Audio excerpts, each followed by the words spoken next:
নমস্কার বন্ধুরা, শিবরাম চক্রবর্তীর কলমে আমার আজকের গল্প হাতে নাতে পাকড়ানো।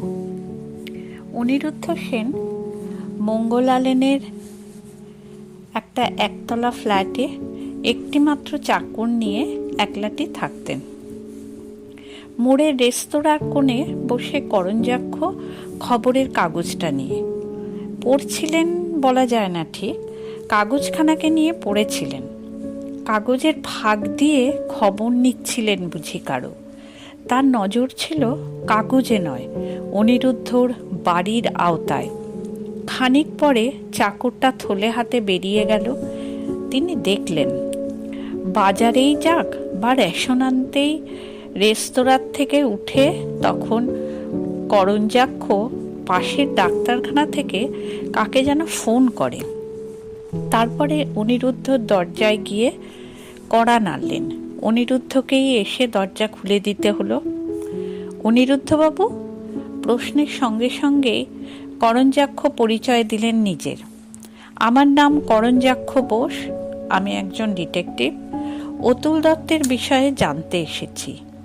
অতুল, যে আপনার শ্বশুরকে খুন করার অভিযোগে ধরা পড়েছে, তাকে তো আপনি জানেন। সদর দরজা বন্ধ করে অনিরুদ্ধ করঞ্জাক্ষকে বসবার ঘরে নিয়ে এলো। আপনাকে আর নতুন করে কি বলবো তা জানি নে। আমার যা বলার ছিল তার সবই তো আমি পুলিশের কাছে বলেছি। বসুন। করঞ্জাক্ষ একটা চেয়ার টেনে বসলেন, তার হাতের পার্সেলটা রাখলেন পাশের টিপয়ে। অনিরুদ্ধ একটি চুরুট দিতে গেলেন ওকে। না ধন্যবাদ, চুরুট আমি খাইনি। ও বলে অনিরুদ্ধ নিজেই চুরুটটা ধরালো। যদি কিছু মনে না করেন তাহলে আমার এই পার্সেলটা খুলি? করঞ্জাক্ষ বললেন মোড়কের ভাঁজ খুলতে খুলতে। খুলতে পারেন, আশা করি এর ভেতরে কোনো বোমা টোমা নেই নিশ্চয়। করঞ্জাক্ষ আস্তে আস্তে মোড়ক খুললেন। খুলতেই বেরোলো কার্ডবোর্ডের একটা বাক্স। তার ভেতর থেকে সাদা একটি কাস্কেট তিনি বার করলেন।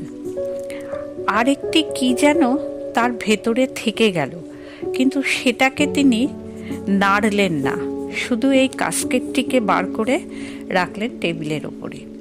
দুজনের মধ্যেখানে হাতির দাঁতের কারুকার্য খচিত দামি কাস্কেট, কিন্তু তার অনিন্দ শুভ্রতার গায়ে কে একটা বিচ্ছিরি কালো দাগ কেটে দিয়েছে। তার সৌন্দর্যকে লাঞ্ছিত করেছে যেন দাগটা রক্তের।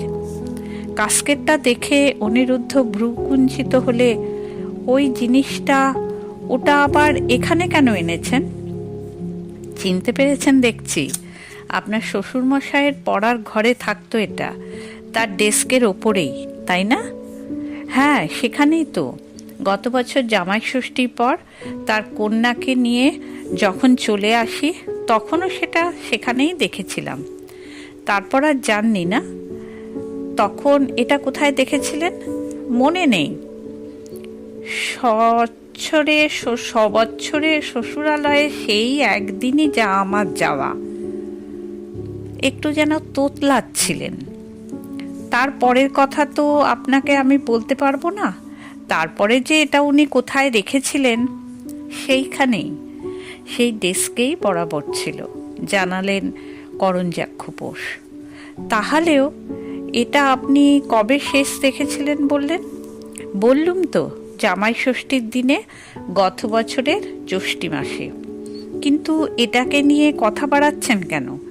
এটার উপর আমার আঙুলের ছাপ নিয়ে কেস সাজিয়ে এই হাঙ্গামায় আমাকেও জড়িয়ে ফেলতে চান বুঝি? কিন্তু মাফ করবেন গোয়েন্দামশাই, আপনাকে আমি খুশি করতে পারবো না। ওটা আমি ভুলেও ছুতে যাচ্ছি না। আপনি ভুল করছেন, সেরকম কোনো দুরভিসন্ধি আমার নেই। আসল কথায় আসা যাক তাহলে। আপনার শ্বশুরমশাই গত পরশু তার পড়ার ঘরে খুন হয়েছেন। তখন তিনি নিজের ডেস্কে বসেছিলেন, ওই কাস্কেটটার সামনে। সেই সময়ে তার নিজের পিস্তল দিয়ে কেউ তাকে গুলি করে। পিস্তলটা থাকতো তার ডেস্কের ডান দিকের ড্রয়ারে, তাই না? তা আমি ঠিক বলতে পারবো না। বললেন অনিরুদ্ধ। তার পিস্তল নিয়ে আমি তো কখনো নাড়াচাড়া, তাকে তো নাড়াচাড়া করতে দেখিনি। তিনি কখনো আমাদের সামনে তার পিস্তল বার করতেন না। এমন কোনো ব্যক্তি তাকে গুলি করেছিল যাকে ভয় করার কোনো কারণই ছিল না তার। আপনার শ্বশুরমশাইয়ের যখন অন্যদিকে নজর ছিল তখন সে পিস্তলটা বের করে নেয়। পাশ থেকে গুলি ছোড়ে, গুলিবিদ্ধ হয়েই তিনি হুমড়ি খেয়ে পড়েন ডেস্কের ওপরেই। সেই জন্যেই এই রক্তের ছিটে এই ক্যাসকেটে। সঙ্গে সঙ্গেই তিনি মারা যান। তাই হবে বললে অনিরুদ্ধ। কিন্তু এ সবই তো পুলিশের মুখে শুনেছি, নতুন করে আবার কথা কেন? আর এসবের সঙ্গে আমার সম্পর্কই বা কি? একেবারেই কি কোনো সম্পর্ক নেই অনিরুদ্ধবাবু? আচ্ছা, আর একটু তাহলে খোলসা করা যাক। এই খুনের ব্যাপারে আমাদের সন্দেহ দুজনকে। এক হচ্ছে অতুল দত্ত, আপনার শ্বশুরমশাইয়ের ভাইপো। তার যাতায়াত ছিল সে বাড়িতে। তাকে তিনি স্নেহও করতেন, কিছু টাকাও নাকি দিয়ে যাবেন তাকে নিজের উইলে, এমন নাকি ইচ্ছে ছিল তার। অন্তত গুজব এই রকমই। আর এধারে আর যাকে আমাদের সন্দেহ সে হচ্ছেন আপনি। আমি? অনিরুদ্ধ চমকে ওঠে। শ্বশুর মারা গেলে যদি উইল করে অপর কাউকে কিছু না দিয়ে যেতে পারেন তাহলে তার যথাসর্বস্বই মেয়ে জামাইয়ের, আপনারই হবে বলতে গেলে, কেন না? কিন্তু আরও খবর আছে এরপরও। করঞ্জাক্ষ বলে যান অবাধে। গত পরশু 2:30টার সময় পাবলিক বুথ থেকে কে একজন টেলিফোন করেছিল অতুলকে। তার গলাটা হুবহু আপনার মতোই নাকি। সে তাকে সন্ধ্যে 6টায় তার কাকার সঙ্গে দেখা করতে বলেছিল। অতুল ঠিক কাঁটায় কাঁটায় 6:30টায় সেখানে হাজির হয়। গিয়ে দেখে যে তার কাকা হুমড়ি খেয়ে পড়ে আছে ডেস্কের ওপরে। ততক্ষণে খতম। তাহলে দেখা যাচ্ছে আপনার শ্বশুরমশাই অতুলের আসবার আগে নিজের হত্যাকারীকে অভ্যর্থনা করে এনেছিলেন নিজেই, সন্ধ্যে 6:30টার ঢের আগেই। আধপোড়া একটা চুরুট পরে থাকতে দেখা গেছে ঘরের কোণে। মনে হয় আপনার শ্বশুরমশাই বিকেলের স্নান সারতে বাথরুমে গেলে সেই পাকে লোকটা চুরুট ধরিয়েছিল। তিনি আসতেই ব্যস্ত হয়ে সেটা ছুঁড়ে ফেলে দেয়। সেই দগ্ধাবশেষ চুরুটটি হচ্ছে এই চুরুটেরই স্বগোত্র। আমরা আঙ্গুলের ছাপ পেয়েছি। মিথ্যা কথা, প্রতিবাদ করে অনিরুদ্ধ। এ পর্যন্ত 3-3টে ডাহা মিথ্যা কথা আপনি চালিয়েছেন আমার কাছে। তার বেশিও হতে পারে, তবে 3টে আমি ধরতে পেরেছি। গুণে দেখা যাক তো, বলেন করঞ্জাক্ষবাবু। দেখি আমি ঠিক ঠিক বলতে পারি কি না, মিলিয়ে নিন আপনি। প্রথমত, পাবলিক টেলিফোন থেকে পরশু কেউ ডাক দেয়নি অতুলকে। কেমন? এই তো আপনি বলছেন। হ্যাঁ, এটা 1 নম্বর মিথ্যে, অনিরুদ্ধ সায় দেয়। 2 নম্বর মিথ্যে, ঘরের কোণে চুরুটের কোনো টুকরো পাওয়া যায়নি নিশ্চয়। 3 নম্বর, পিস্তলে কোনো আঙুলের ছাপ ছিল না, একদম না। ঠিকই বলেছেন অনিরুদ্ধবাবু, আপনার কথাই ঠিক বটে, কিন্তু এগুলো যে মিথ্যে সে কথা আপনি জানলেন কি করে? তার জবাবদিহি করতে আমি বাধ্য নাকি? অনিরুদ্ধ সুদয়। না করুন, তার জবাব কিন্তু আমি পেয়ে গেছি, কিন্তু সেজন্যে নয়। কি করে এই কাণ্ড আপনি করলেন?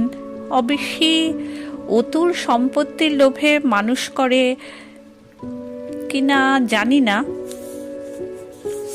এখানে আপনার শ্বশুর অতুলকে যে সম্পত্তি দিয়ে যেতেন তার লোভেও আপনাকে পেয়ে বসেছিল, কিন্তু সেজন্যেও নয়।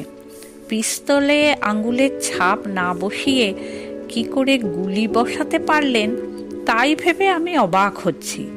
তাক লাগছে আমার। এরকম কাজ পৃথিবীতে কেউ কখনো করতে পারেনি। তারিফ করতে হয় আপনার বাহাদুরির। সাধুবাদে বিচলিত হয়ে অনিরুদ্ধ আর নিরুদ্ধ রাখতে পারলেন না। তাহলে খুলেই বলি, আপনাকে বলতে আর কি, আপনি ছাড়া তৃতীয় ব্যক্তি যখন কেউ নেই এখানে, এ কথার তো কোনো সাক্ষী থাকবে না। আর ভাইয়ের অজুহাতে আমার ডান হাতের আঙুলে রুমাল জড়ানো ছিল, সেই জন্যেই পিস্তলে কোনো দাগ লাগেনি।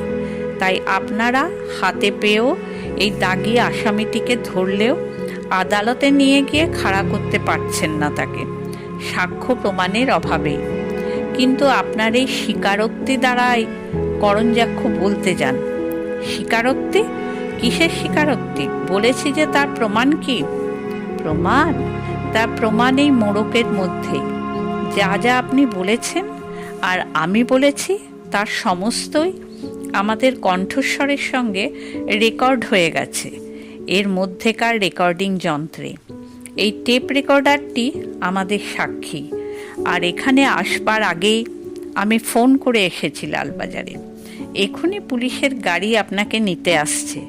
ঠিক সেই মুহূর্তেই বাইরে পুলিশ ভ্যানের হর্ন বেজে উঠল। নমস্কার বন্ধুরা, আমার গল্প আজ এখানেই শেষ।